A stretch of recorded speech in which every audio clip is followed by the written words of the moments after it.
मी आलेली होती माझ्या मामाच्या गावाला कारण की दोन मामांच्या मुलींना गोंडस असे दोन बाळ झालेले होते आणि इथं बाळ बघू शकता किती मस्त खेळत बसलेले होता. या गोंडस बाळासाठी सुंदर असा ड्रेस आणला आणि एवढा शांत होता ना हा मुलगा आहे. तर एवढा मस्त असा शांत होता छान म्हणजे कोणाकडे जर गेला तरी रडत नव्हता.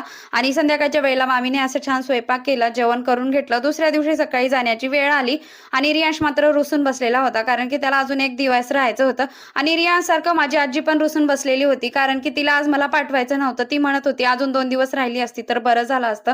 पण तिला मी सांगितलं नेक्स्ट टाइम येईन तेव्हा राहीन. ही आहे माझ्या छोट्या मामाची मुलगी आणि ही मोठ्या मामाची मुलगी. बाळातीन आहे म्हणून तशा अवस्थेत आहे बरं काय. त्यानंतर हे आहेत माझे छोटे मामी. मामी कमी आणि मैत्रीण जास्त. जणू आईचं दुसरंच रूप बरं काय.